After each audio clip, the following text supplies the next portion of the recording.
Hello, everyone. Thank you for joining us today, and welcome to our session covering the art of the possible on Amazon QuickSight.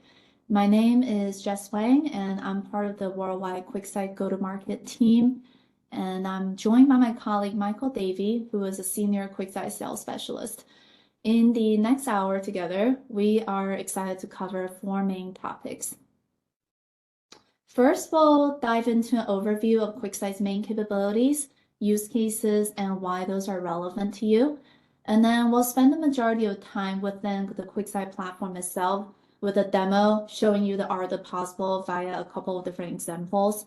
And then we will continue to discuss some customer case studies and how QuickSight has helped those customers achieve their business outcomes and drive value. And finally, we'll wrap up with some next steps and resources that would be helpful for you to take your next steps. And we, as a housekeeping item, we will be recording the session today and sharing it out with you along with the resources that we'll cover. So you'll have all of that in your inbox. With that, I'll hand it over to Michael to introduce himself and get started. Yeah. Hey, everyone. Thanks, Jess. Nice to meet you all. If I do not know you, my name is Michael Davey. I'm part of the Amazon QuickSight team. I've been with AWS now for about 3.5 years, ultimately working with my customers as they evaluate, implement, and then ultimately drive adoption of QuickSight. And I'm helping my customers do this as they all have the intentions of fostering a data-driven culture. So I'll go off video now, but ultimately, hope you enjoy the presentation and looking forward to it. So, I guess ultimately, our customers that we work with are truly trying to become data-driven, but they really recognize that becoming data-driven is no longer an aspiration. It's imperative for the future success of their business. So really, data is the underlying force that's ultimately leading organizations to make better business decisions. It's also fueling innovation. So a successful data-driven organization will treat their data as an asset. And there's a gentleman by the name of Richard Joyce. So Richard is an analyst at Forrester. So he stated that for a typical Fortune 1000 company, just a 10% increase in data accessibility will result in more than $65 million in additional net income.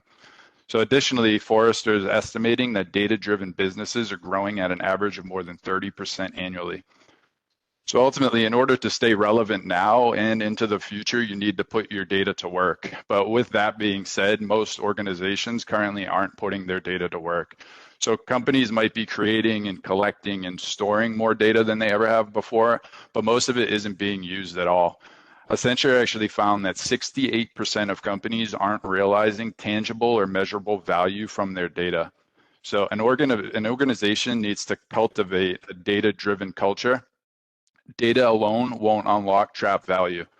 So this same Accenture report states that 55% of companies have a mostly manual approach to discovering data, and only 28% of those that were surveyed said that they have a data strategy in place today. So it said that in 2022 that there was roughly 98 zettabytes of data created. What that equals is 98 billion terabytes of data, just massive amounts of data. So in an attempt to become data-driven, we see organizations using, it's 25% of organizations are using 10 or more BI platforms to become data-driven. You have 61% that are using 4 or more, and you have 86% that are using 2 or more BI platforms. So this is leading to data complexity for customers. Ultimately, you have confusion amongst end users. They don't know what platform to use to answer a business question. And also on top of that, you just have an exorbitant amount of licensing and maintenance costs associated with that.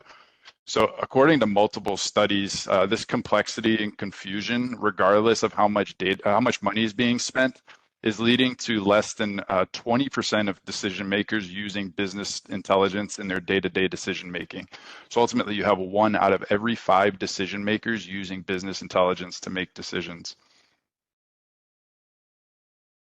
So this slide really serves to highlight those data complexities and the associated confusion. So, not every end user is going to have similar needs. So you might have an analyst, so someone who traditionally just needs an easy and simple way to analyze data and then share that data and those insights out with others. You might have an operational user, so they just want scheduled reports, and they want the ability to drill down into those reports into the data. And then maybe a functional lead ultimately wants to know or needs to know when to take action on data. And then you have functional users who want to explore the data. So they might want to slice and dice this data, or maybe they want to leverage a natural language querying service to ask questions and learn from the data that way. And then for embedded analytics, you have your application users, and these application users, whether they're internal or external, want insights embedded into the application. So they're already going there to perform workflows. So they want those insights brought to them where they are doing their day-to-day work. So over the years, we've seen multiple products have been purchased and in-house applications have been developed, and they're creeping in to meet the needs of all these different users. But the problem with it is there's often custom code associated with it, and then you have legacy architecture that's powering these products and applications. So rather than empowering your end users to truly become data-driven, you have your IT and engineering teams that are left with the burden of development and maintenance. And then on top of that, you have your IT and engineering folks that are, they're tasked with ensuring governance and security, and they have to maintain performance of the systems. And then through all of that, they're somehow trying to manage cost efficiencies. So the million-dollar question is, what is the secret to a data-driven organization?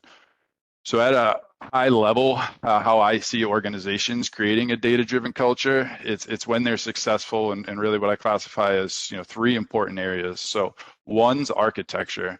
So you have business users that become demoralized when a product isn't performant. So if they're going to access a BI tool and it's not performing well, they're going to become demoralized with that product. So you need a sound architecture in place to ensure that when they're accessing these dashboards and doing their analysis, they're going to have a fast and consistent performance. You're going to need ultimately an architecture that will auto scale for you. And having that serverless architecture that'll scale for you to meet the demands of your users it's no longer a necessity. I mean, it's a requirement. It's not something you desire, it's something you need. So we talked in the last couple slides about organizations using multiple different systems for their varying use cases and how this is causing confusion for your end users. So what we're seeing is successful organizations are now consolidating and they're using unifying their BI environments wherever is possible. So directing your business users to one BI service for all their use cases is going to mitigate the risk of them, becoming demoralized with their different services, and also it gets rid of that confusion, which is ultimately preventing adoption. So ultimately, a cloud-native serverless architecture is just going to make it easier for you to manage both, end user expectations and just your overall environments. And then with that, you're no longer paying maintenance costs associated with infrastructure. You're no longer purchasing high availability servers to meet demand. You're not spending time patching servers. And you're always going to be on the most updated version of the particular service. So gone are the days of end users being, 3 versions behind, a new release and wanting the functionality with that new release. But then there's a lot of work that goes into that. I think another really important area that folks are putting their efforts to become data-driven is catering to the needs of the authors. So I'm not seeing authors siloed on IT and engineering teams anymore. So these authors of dashboards are embedded within the business unit. So they're, given the granular functionality they need and able to meet the deep tuning needs of their teams. So, this enables the author to quickly cater to the needs of their end users. And ultimately, you have your end users who just want access to insights wherever they want them and in whatever format they want them in. So the most successful data-driven cultures that I'm seeing today are taking all their dashboards, their reports, their natural language querying, and they're embedding them into where the users already go to complete workflows. So this might be internal applications, or maybe some end users want email reports with paginated reporting. So successful customers of mine are taking data and bringing it to the end users where they already go for their day-to-day workflows. So how's QuickSight helping our customers? So ultimately, since the launch of QuickSight for general availability, we're partnering with our customers and we're understanding the needs, and then we're ultimately innovating on their behalf. So this legacy approach is no longer working for our customers. And when you're having this fragmented approach to getting insights from data, you ultimately end up with multiple systems. You have multiple versions of the truth. You have these data complexities that we talked about, and also just with that, the end user confusion. So I don't see organizations have, what I do see is I have organizations having, one system for paginated reporting. They have one system for self-service business intelligence, or maybe, multiple systems for self-service business intelligence. They have a lot of times like homegrown embedded analytics solutions that they've built in the past. And then with that, they're also using additional tools for forecasting or for finding anomalies within the data. So this is causing you to have siloed BI environments, and you have different data layers for each of those siloed BI environments. So ultimately, you have specifically trained staff for each of these services in each of these environments, and you need each of these specially trained staff because every user interface is different for each of these products. And then you're also paying separate fees for licensing and infrastructure. So as I mentioned, the modern approach to creating a data-driven culture is rather than struggling to work with disjointed and legacy systems, your authors can ultimately use one unified system. So if you pop QuickSight's hood, you have interactive dashboarding, you have paginated reporting, you have natural language querying, which is our service QuickSight Q. And then you have the ability to take QuickSight and all its functionalities and embed it into the applications and provide insights, wherever your users need to power that vehicle, which becomes your data-driven culture.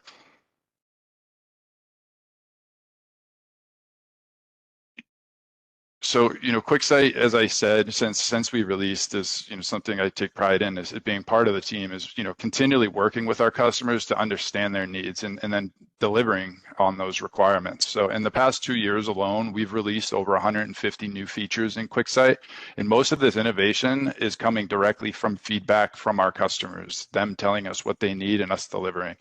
So this concept of unified business intelligence, as we refer to it, is enabling your end users and our customers to have one BI service across all of their different use cases. So your end users can consume these insights in whatever format they want and where they want them.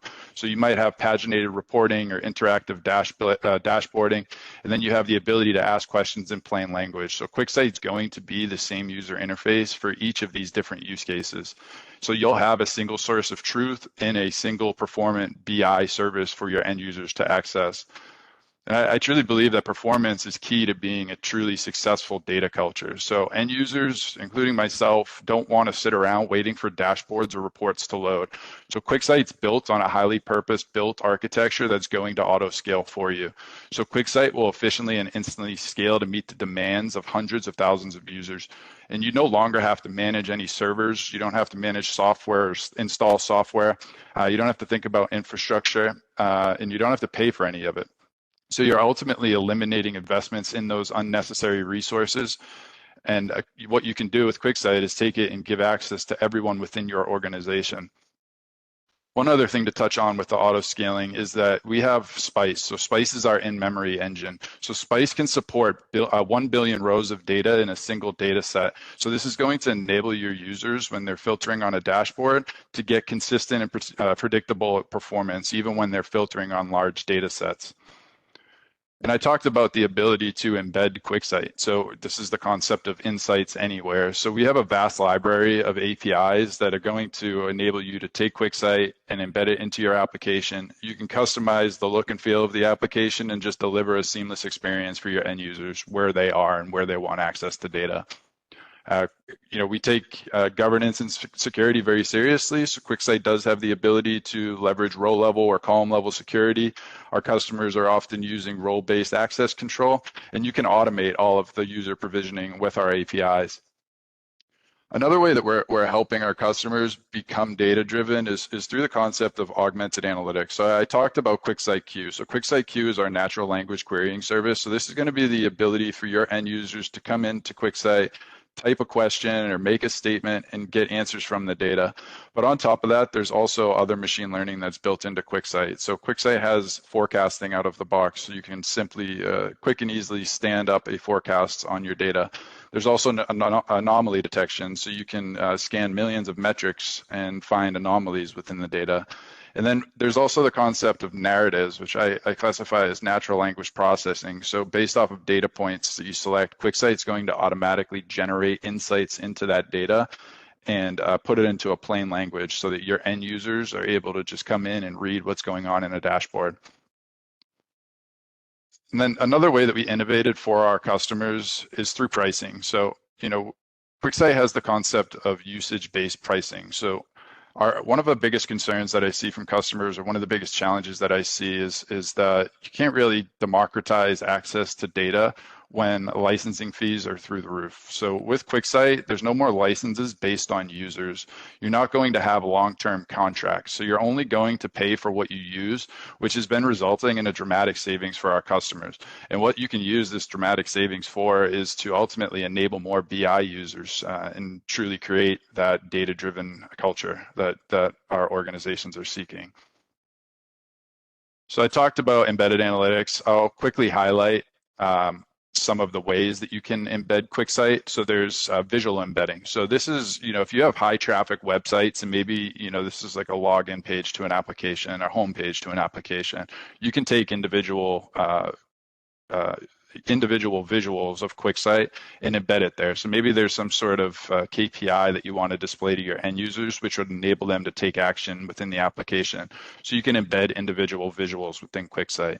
You can take all of the interactivity of QuickSight to the full dashboard experience of QuickSight with all your drill downs, your filtering, your data exports, and embed that into your application for hundreds of thousands of users.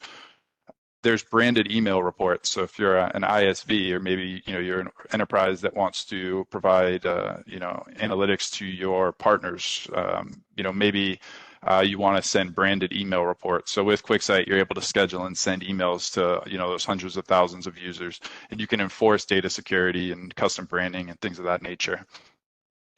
And then there's self-service authoring. So this is what some of us on the QuickSight team refer to as embedded authoring, but it's the ability to take all of QuickSight's functionality and embed it into an application. So this is being able to give your end users access to a data set where they can go and build their own dashboard, or maybe give them the ability to modify existing dashboards and add more functionalities or things that might be relevant to them.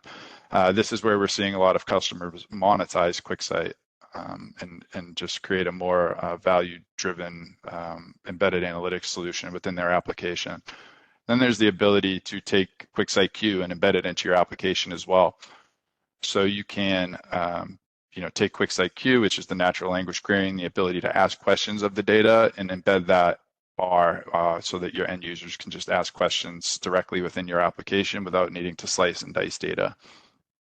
And then there's public embedding. So if you want to take a dashboard of QuickSight and embed it out for all to see on any sort of static or dynamic websites, you're able to do that. Last slide, but I just wanted to cover this briefly, is really, QuickSight allows you to focus on building and sharing insights versus maintaining and running the underlying infrastructure. So this is saving time and costs for you and your engineering teams. So really, to illustrate the burden of managing these BI systems, we can look at the different various administration tasks that are required to keep traditional and legacy BI systems up and running. So that's where it says AWS takes care of the rest. So this is really like when it relates to automated patching or routine maintenance and system monitoring. Traditionally, our customers are managing these things themselves, and it becomes burdensome. AWS is going to take on the responsibility for all of that. So we'll auto scale for you, we'll manage upgrades, and always have new functionality for you automatically when you log into QuickSight. There's built-in high availability and backup and recovery and so on and so forth.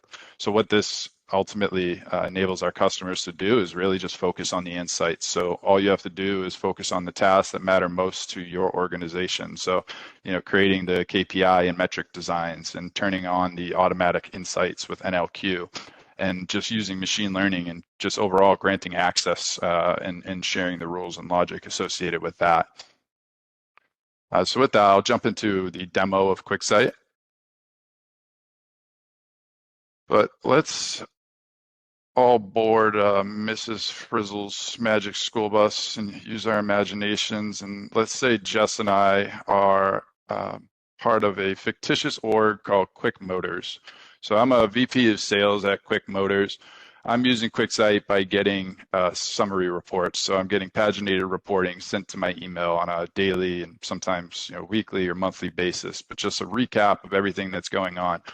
So ultimately, I get this email sent to me. It's giving me an overview of the business for the day. And I see something that's standing out to me is that, the number of cars is declining in LATAM for March of 2023. So traditionally, what you need to do is, number one, I could ask Jess, who's the leader of that region. I could ask her, why did car sales go down? Or, I have to go to my sales operations or someone in the BI department and ask them to help me figure out why this is happening. With QuickSight, we don't have to do that anymore. So, what we can do is come into our QuickSight dashboard and ask QuickSight Q why sales are going down. So, with QuickSight Q, again, you have the ability to just type a question or make a statement of your data. So, I asked Jess, why are sales declining in LATAM in 2023? So I could type this, why are sales declining in LATAM in 2023? So I could come up to QuickSight Q and I could say, why did sales decline in LATAM in 2023? So what QuickSight Q is going to do is it's going to give me a contribution analysis that's going to give me the key drivers of that decline in sales. So ultimately what we have here, as I define it, is the intersection of natural language querying, which is QuickSight Q, and natural language processing. So QuickSight's going to automatically summarize those key drivers that are contributing to the decline in sales based off of the question that we asked. So additionally, on top of auto-generating these insights, QuickSight Q is also going to perform the calculations for us. So at quick glance there, rather than, asking Jess why and just having to dig into it, I can see that a particular sales rep on Jess's team, based off of the key driver here being sales rep name, the sales have gone down with that particular rep. So, they went, 100% decrease from $224,000 in sales to $0 in sales. Then quickly, I can also see that Chile decreased in sales. So sales from Chile have decreased 100%. So same numbers. So what I can, I could talk to Jess about this, but an assumption I can make is maybe that this particular salesperson covered Chile and now they're no longer with the company, and this is causing a decline in sales. Additionally, I can also see that sales from ADO have decreased by 67%, and also sales from SUVs and LATAM have gone down.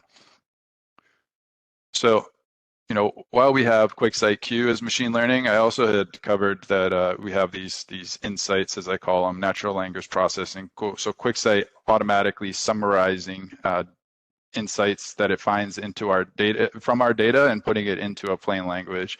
So there's really two types of these as I define it. So there's total sales for March of 2023 increased by 120%. I kind of consider this a generic insight into the total sales. So QuickSight's going to automatically generate this for us, put it into plain language, do the calculation, and allow and enable our end users, myself, this VP of sales at Quick Motors, to read what's going on here. It's good to see sales are going up that much. But then there's also machine learning powered insights too. So you have two machine learning powered insights here. So you have total sales is forecasted to be 6.63 million for May of 2024. So this is QuickSight generating a forecast for us. So ultimately, QuickSight's looking at historical data and doing a projection based off of that historical data. So there's really three ways that you can leverage forecasting within QuickSight. There's these insights. Then there's this line chart. So you can see this divider here. So this is separating out a forecast from recognized revenue. So we're looking at sales by order date. Up until the divider, I can see recognized revenue. And then from there on out, I can see a forecast on our data. Also, we could ask that question to QuickSight Q. So I could say, forecast sales for 2023. And QuickSight Q will do a forecast for us. So ultimately what we're doing is we're looking at historical data, the sum of sales, but we're looking at it by week. And then the blue shading here is the forecast. So Jess and I run our business on a monthly basis. So, by week maybe isn't relevant for me. So me as an end user of QuickSight, I can quickly come in here and change the time granularity. So if I wanted to maybe look at this from a monthly basis, I'd be able to quickly on the fly change that over. So now I can see, a breakdown monthly of how QuickSight Q is forecasting sales in 2023. So, this is kind of far out. It looks like it's doing maybe a year projection. So what I can do is come into this light bulb here and I can adjust my forecast. So again, this is all from an end user perspective. I can see that we're forecasting out 14 months. That's pretty far out in the car sales business. So maybe I want to go 6 months into the future. So now I can quickly on the fly adjust that. And we're looking at sales for the next 2 quarters.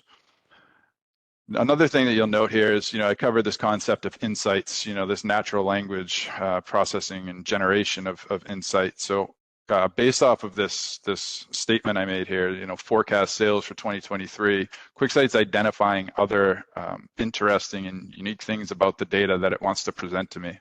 So this is helping our customers become data-driven, because traditionally you may have to dig for these items. Here, QuickSight's just putting it into a plain language and you can come in and read and consume this. So what it's showing us here is, our highest month being December of 2021. It's showing us a month-over-month change. There's lowest month, compounded growth rate, excuse me, and then forecast. So we can see, total sales forecasted for, May of 2024. So QuickSight Q also has the concept of a pin board. So I could say I want to add this to a pin board. So maybe Jess and I want to come back and talk about sales projections in the future. So I could say add this to a pin board. What this is going to do is it's going to take this particular visual and question that I asked and save it for later. So I can come back here and have different visuals that will be updating as new data is being added, but I can just come right into my pin board and essentially create a dashboard within a dashboard using QuickSight Q. With QuickSight Q, you also have the ability to change the visual type too. So maybe I don't want this data displayed in a line chart. I'd be able to quickly change that on the fly to whatever else I deem relevant as a visual. So just other functionalities, I had said that Jess is the regional sales manager for the Americas, which covers Latin America. So maybe I want to filter onto Jess's region. So QuickSight has the functionality you'd expect BI tool to have, like the ability to slice and dice the data. So you can see the interconnectivity between all the different visuals. So everything's updating to reflect specifically what's going on in Jess's region now. So when Jess and I are having a conversation, we can just have a conversation based off of her territory by filtering on it. And you can see how quick QuickSight renders these visuals too. So I filtered on this. This is a large data set that we brought into Spice, which is our caching layer. Our in-memory caching engine. So ultimately, anytime an end user's within QuickSight and they're filtering, they're going to filter on the cache, which is going to just give that fast, millisecond performance of filtering on the dashboards. So this gets rid of, it goes back to that like demoralization of a product because, things are taking so long to load. With QuickSight, you're going to always have the same fast and consistent performance.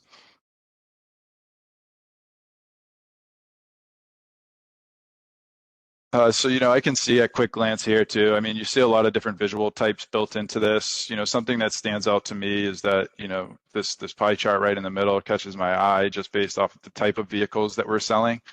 So maybe I want to drill down and look into, what types of models are being purchased. So I could say, show me details, drill down to model.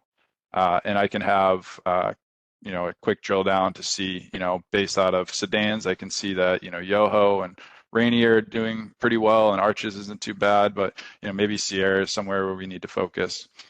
I can quickly drill up back out of that as well. And maybe I want to see details as well here. So I could say, show details for sedan. So QuickSight has the concept of navigation actions and URL actions. So I can navigate from one sheet to the other. So I could say show details for sedan, and QuickSight's going to jump me to this particular sheet. So I can see, just based off of the visuals here, if I wasn't scrolling so much, I could see, New York is doing a bulk of our sales. I can see a quick regional sales view across the years, and I can do sales by selected models. I can see car sales for sedans.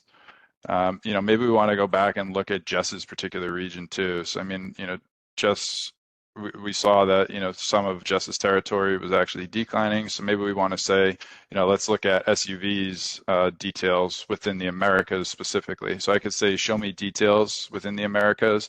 I can still see, New York is doing the best, but now I can start seeing, with the concept of conditional formatting here, a couple things are popping out to my eye. So, I can see, there's some negative gross profit margins. So, maybe we want to drill into this a little bit more.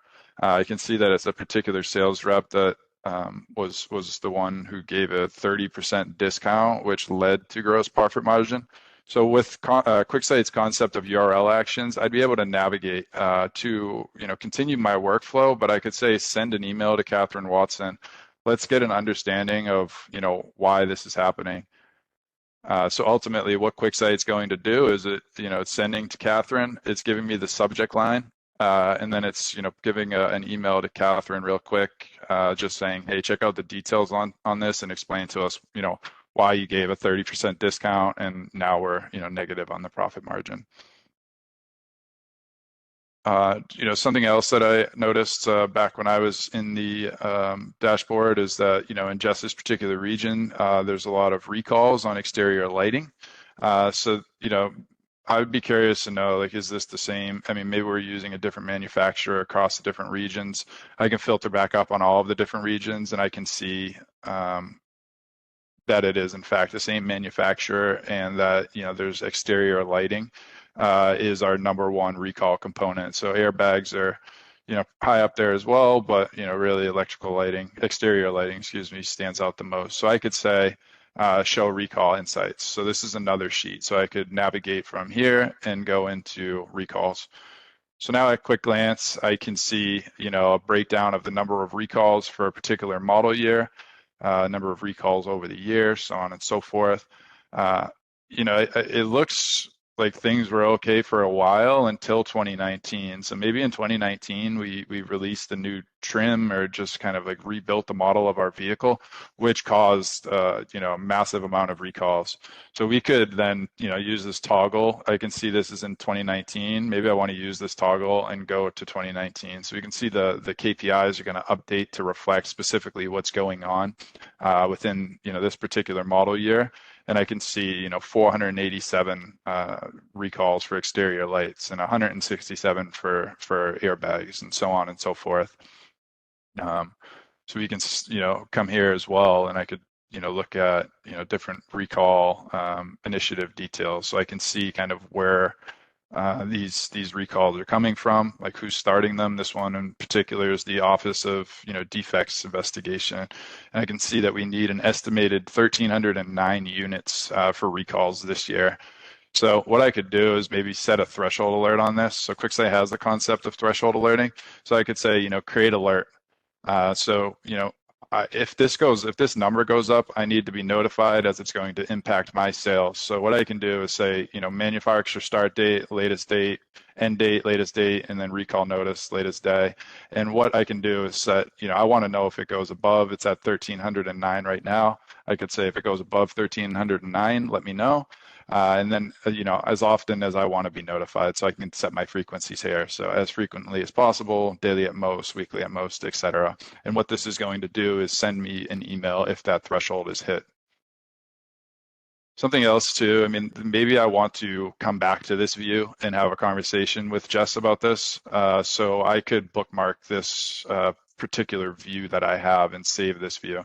So I could say, add bookmark, recall discussion for later, and I can save this. And then when I come back into the dashboard and on my one-on-one with Jess this week, I could say, recall discussion for later, and it's going to open this right to the view that I had. And Jess and I can now have a conversation here. Additionally, just another sheet that we have in here too that just highlights maybe sales pivot view. So just the ability to have like tabular reporting where I can just have a breakdown. This right now is looking at month over month purchases in a particular region or all of our region. It's our regional view, so I can see by Americas, Asia Pacific, Europe, so on and so forth. Maybe I want to look at this by make model. I can quickly modify this on the fly. I can also maybe look at it from a country perspective. There's a lot of red in here, so maybe I want to export this and send it over to Jess and the rest of the team. So I could export this to Excel, or I could export this to CSV, and ultimately be able to have a conversation with Jess and team about it, or have them dig into it, or do whatever they need to in Excel. And I talked about the monthly summary report, but I think I just covered it briefly. But QuickSight has paginated reporting. So this is the concept of having truly paginated, long 19-page reports in a view that's consumable, and you could fax it if you needed to. Ultimately, that's what we're seeing here. This is what initiated the conversation between Jess and I, or more so initiated me to come to QuickSight and ask QuickSight Q why LATAM is going down on the number of cars purchased. But what that looks like is, just a consumable, presentable, paginated report for all of the 19 pages. And I can set schedules on this, like just how I was getting the email that initiated the conversation, or the email to Jess. So you can set those emails to go out to you as often as you choose. Then one last thing I'll cover, because I think I'm going to hand it over to Jess soon to cover a few things, but just the concept of embedded analytics. So I see this in my day-to-day. A lot of the customers that I work with are taking QuickSight and embedding it into internal portals. So a lot of customers are moving like on-premise applications that they've had for years to AWS. And with that, they're thinking, like, how can we make these more rich with data? And they're taking QuickSight and embedding it into these applications because the end users are already going there to access data anyway. So I could come in, log into my application. This is just a Angular application we built for demo purposes, but I could click on this. And what it's going to do is open up this application for me, and it's going to give me a landing page where I can see my Quick Motor sales insights. So I talked about the concept of visual embedding. So visual embedding is really created for high traffic sites to maybe drive people to become more data driven. So maybe, we have, line charts on this page, but ultimately maybe you just want a KPI. Whatever it may be that triggers someone to maybe go do more research into the data points. So, this is visual embedding, taking two visuals. This is, visual on sales order date, which has a forecast associated with it, and this is the number of recalls for the model year. But if I wanted to, have these here, then I could also have my dashboards embedded into my application too. So all of the functionality that I just showcased, you can have that in embedded analytics as well. So taking all of the functionality of QuickSight and embedding it into your application. So again, maybe Jess and I always operate out of this particular portal. We can just have our conversation directly in the portal. So, I'm able to slice and dice and get into Jess's region, and we can have our conversations where we already do our jobs. Then there's also the concept of embedded authoring. And again, this is what I said, a lot of customers of ours are monetizing this. So whether it's, enabling their partners to be more successful, or, taking embedded authoring to their external customer base, and, ultimately enabling them to become more data-driven directly within their application. So you can take the full functionality of QuickSight, the QuickSight console as a whole, and embed that functionality into your application. So from where you see this QuickSight icon down to the bottom right-hand corner of the page, this is QuickSight's console embedded into the app. So you can give your end users access to dashboards, so completed dashboards ready to be consumed. You can give your end users access to analyses. So this is really what I define as dashboard building mode. So this is where you're going to go to create dashboards. And then additionally, you can give your end users access to data sets, and then they can start building directly within the application. So they never even have to go to the QuickSight console. If you wish, they could just build dashboards directly within your application. So they could be able to come in here and click on a particular data set and start building. And one last thing I'd touch on is just more insights, and this is again embedding the QuickSight Q bar to be able to ask questions or make statements from the data. So I could tell QuickSight Q, this is a trending question for my role. I could say, show me monthly sales for the Americas compared to Europe. So now QuickSight Q is going to generate that for me on the fly. could also say, forecast sales for auto in year 2023. So auto is a particular vehicle model of ours. So now what it's doing is it's giving us a forecast, and we could again change the granularity if we see fit or do whatever we need. But I guess with that, that's my presentation. I'll hand it over to you, Jess. I will pull up the slide deck so that you can present.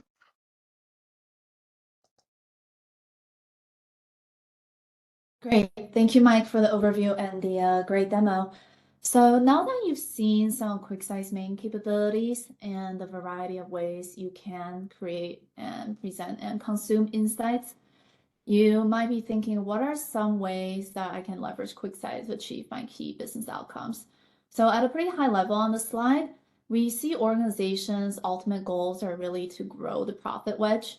And that means increasing revenue or lowering the cost, or even better, a combination of the two. So essentially, the ability to do more with less.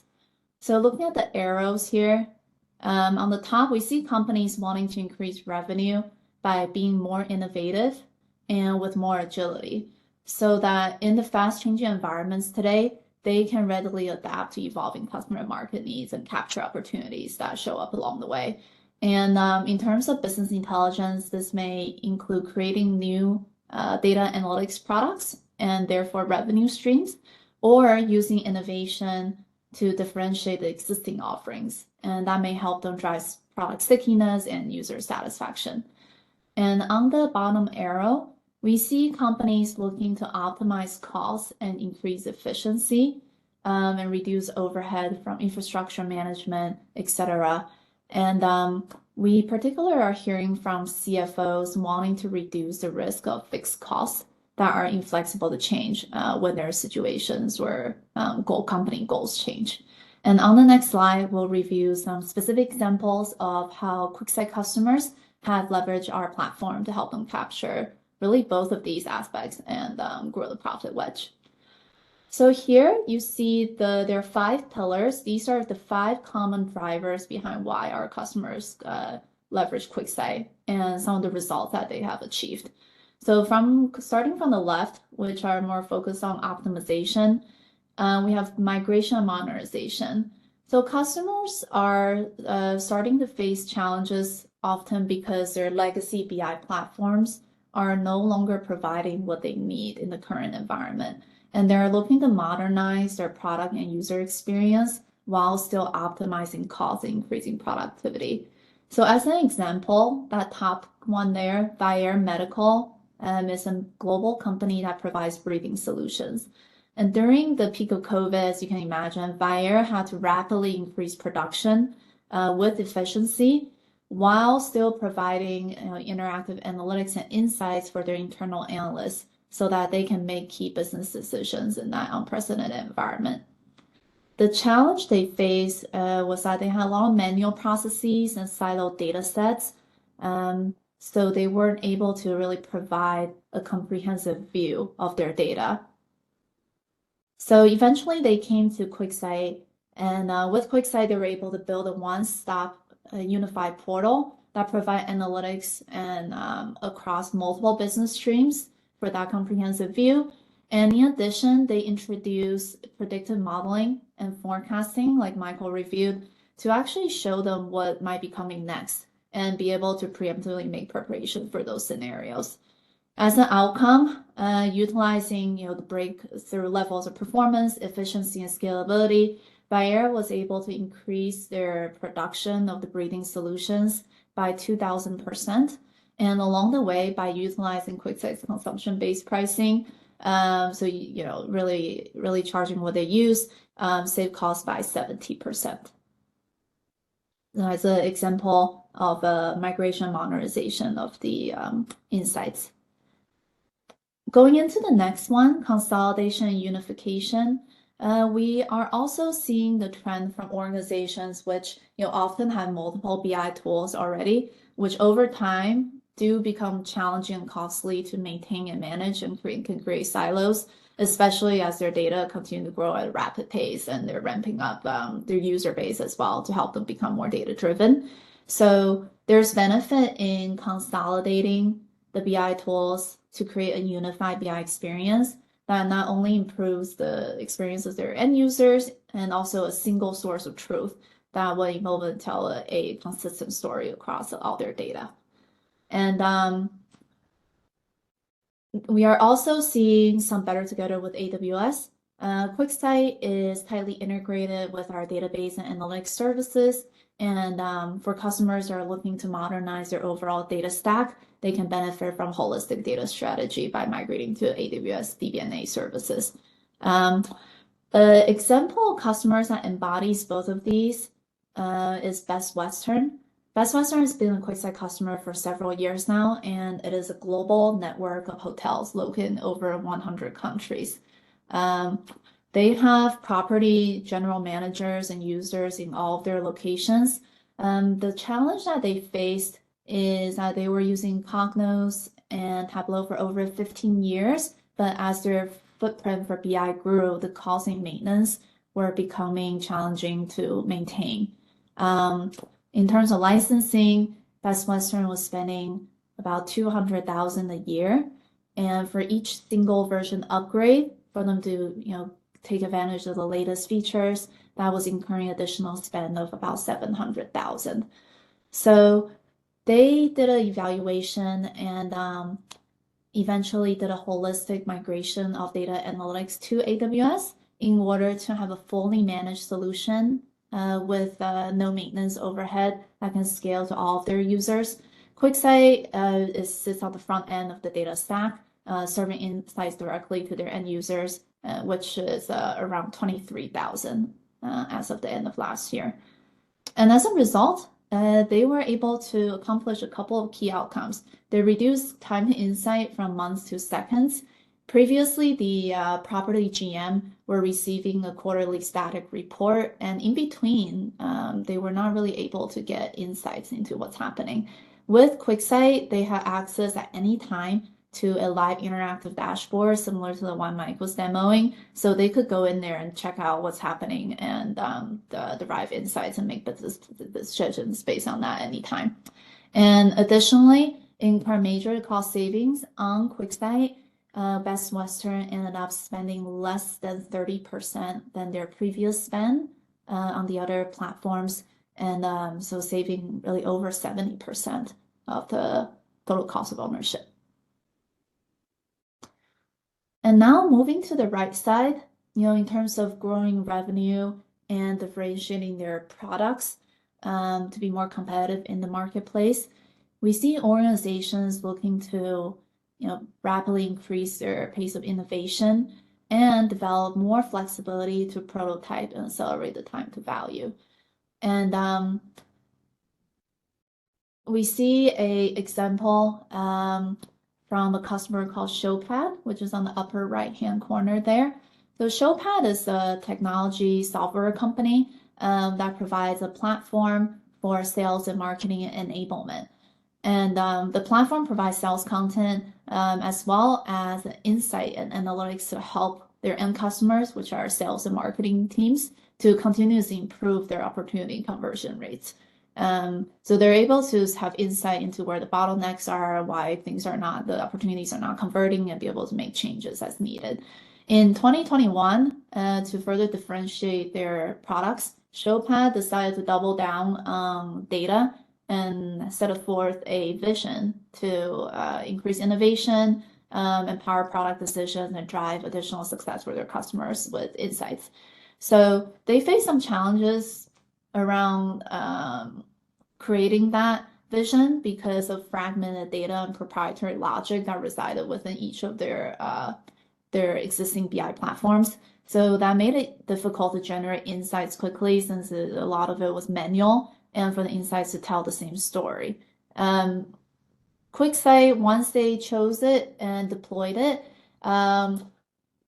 was key to serve a couple different use cases. So they wanted something that can serve both the internal BI use case for their internal employees, but also embedded analytics capabilities that serve insights to their end customers to help them. So by deploying QuickSight in this way, they gain the flexibility to rapidly prototype. Their technical and non-technical customer success teams were able to enhance the insights they offer in the internal instances of QuickSight. And then once ready to go via validation, UAT testing, promote them directly to either internal dashboards or directly to customer insights are embedded within their product. So this quickened the pace of innovation drastically. They were able to push out new development and enhance insights by 3x and reduce overall time to insight from months to a week. As a result of this, Showpad is also a good example that was able to increase the profit wedge. They were able to lower the total cost of ownership and at the same time increase adoption and customer value due to the performance and quality improvements they derive being on QuickSight. And finally, on governed decentralization, we see customers looking to provide more premium or advanced offerings to the broader user community, but still able to maintain tight governance and security on their data stack. So Lucerna Health is an example that deploys self-service embedded authoring that Michael shared, and they were able to deploy that as a premium offering to their end customers. So we cover a lot there, but these are really just a selection of a wide range of customer examples we have. On the AWS Big Data blog, we have many more across different industries and use cases and with additional details. And if you're interested in a particular story or your own use case, I encourage you to check out the blog for more information. So we're almost there. The final thing I want to share is really that at Amazon, we are highly investing in our customers' success. And if you want to get started with QuickSight, we have invested in dedicated teams, resources, and programs that can support you through every phase of your customer journey.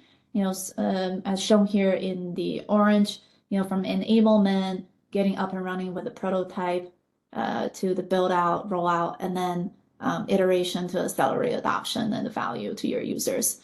So we have a good mix of both online training and then going into a little more advanced and in-depth hands-on workshops and videos, as well as solutions architect guided immersion days for training, as well as portals.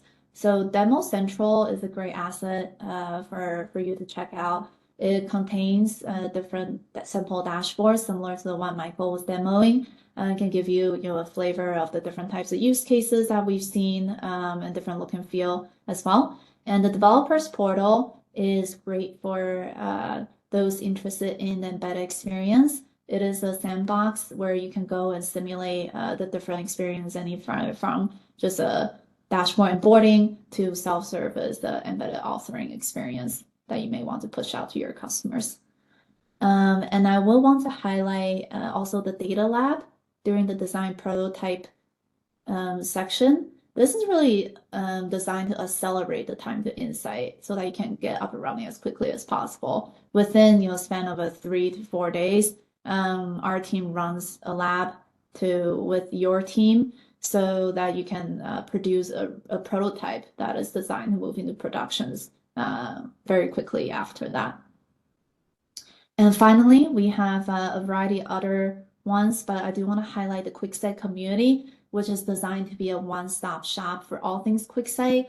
So all webinars, events, news about QuickSight new features, as well as a Q&A forum that's monitored by QuickSight experts and with heavy customer participation, all reside in the community. If you're looking to learn about anything QuickSight related, community is always a good place to start, and the links out to a lot of these other resources that we cover here today.